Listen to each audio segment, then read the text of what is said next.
ఆంధ్రప్రదేశ్లో ఎన్నో ఉద్రిక్తతల మధ్య సాగిన ఎన్నికల్లో తెలుగుదేశం అధికారంలోకి వచ్చిన విషయం అందరికీ తెలిసిందే.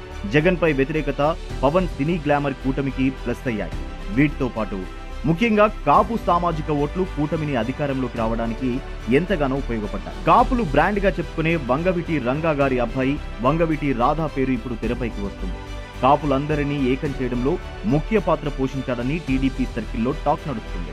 మొదటగా ఆయనకు విజయవాడ సెంట్రల్ టికెట్ ఆశించిన మాజీ ఎమ్మెల్యే బోండా ఉమా ఉండడంతో కాపులు ఎక్కువగా ఉన్న అవనిగడ్డలో పోటీకి దిగుతారనే చర్చ నడిచింది. కానీ ఆయన కేవలం గ్రౌండ్ వర్క్ కు మాత్రమే పరిమితమయ్యారు. కాపులు ఎక్కువగా ఉండే కృష్ణా, ఈస్ట్, వెస్ట్ గోదావరి, గుంటూరు జిల్లాల్లో కూటమి దాదాపు స్వీప్ చేయడానికి ప్రధాన కారణం వంగవీటి రాధే అని వైసీపీ రివ్యూలో తేలింది.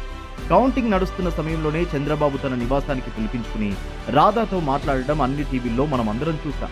అయితే మరో 3 రోజుల్లో చంద్రబాబు ప్రమాణ స్వీకారం చేస్తున్న వేళ ఆసక్తికర వార్త ఒకటి బెజవాడలో చక్కర్లు కొడుతుంది. టీడీపీ గెలుపులో ముఖ్య భూమిక పోషించిన వంగవీటి రాధాను మంత్రివర్గాల్లోకి తీసుకోబోతున్నారనే వార్త ఇప్పటికే ఏపీ మొత్తం పాకిపోయింది.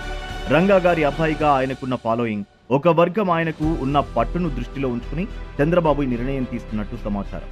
ఒకవేళ ఇదే నిజమైతే లక్షల్లో ఉన్న రంగా అభిమానుల ఆనందానికి అవధులు ఉండవు. ఈ వార్తల్లో నిజమెంత అనేది రానున్న రోజుల్లో వేచి చూడాలి. వంగవీటి రాధా గారు మంత్రి కావాలనుకుంటున్న వాళ్ళు ఈ వీడియో కింద కామెంట్ చేయండి.